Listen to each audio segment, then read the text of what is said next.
been fortunate enough to be granted permission for her research off the California coast a second time, but she was careful to keep a low profile, not wanting to draw attention to the presence of the dolphins. They could travel 50 miles easily and were difficult to track on a daily basis, but this group, as well as many others, often called to her using the same whistle. It was very unusual to have the dolphins identify her and give her a name, and she was particularly pleased that they knew she was back after her long absence. Abigail rolled over and swam belly to belly with Kiwi, a large adult male who had formed a tight bond with Bosco, another male. The two males normally swam in synchronization, their movements an astonishing underwater ballet. Bosco curved his body in the exact motion at precisely the same time as Kiwi, and swam close to Abigail as the three of them made a lazy loop together, while several other dolphins danced in a long curving circle as if they had choreographed every move ahead of time. Dancing with dolphins was exhilarating. Abigail studied, photographed, and recorded dolphins, but tonight she was simply enjoying them. Her equipment, always with her, was nearly forgotten as they performed the strange, intriguing ballet for the next 40 minutes.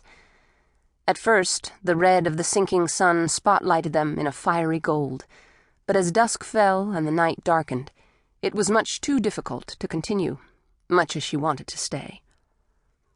Reluctantly, Abigail pointed to the surface and shifted position to begin her ascent. The dolphins swam around her in loose circles, their bodies flexible, unimpeded by their heavy muscles and enormous strength. It was surprising how the dolphins could rocket through the water, diving as deep as they did and using so little oxygen. Abigail found them fascinating.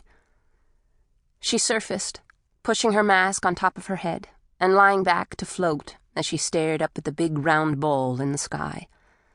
Her soft laughter echoed across the water. Waves lapped at her body and splashed over her face. She allowed her legs to gently sink so she could tread water as she stared in awe at the white caps, turned into sparkling jewels by the brilliance of the full moon. Beside her, a bottlenose dolphin surfaced, circling her in a graceful loop. The dolphin shook its head from side to side, emitting a series of squeaks and clicks. She struck out for her boat, a lazy crawl, whistling to the dolphins in the short, chirpy goodbye she always used. It took only a few minutes to stow her camera and recorder before climbing in. Shivering, she again glanced at her watch. Her sisters would be very worried, and she was in for a lecture she knew she deserved. The dolphins poked their heads out of the water, grinning at her, round black eyes shining with intelligence. "I'm going to get in big trouble thanks to you two," she told the males. They shook their heads at her in perfect synchronization and dove together, disappearing beneath the surface, only to come up on the other side of her boat, whistling and squawking at her. Abigail shook her head just as firmly. "No, it's dark. Or it would be if the moon weren't so full. You two are really trying to get me one of Sarah's lectures.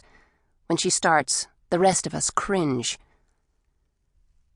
While she had everything fresh in her mind, she sank down onto the cushioned seat and hastily scribbled notes on her observations. She recorded everything to look at later.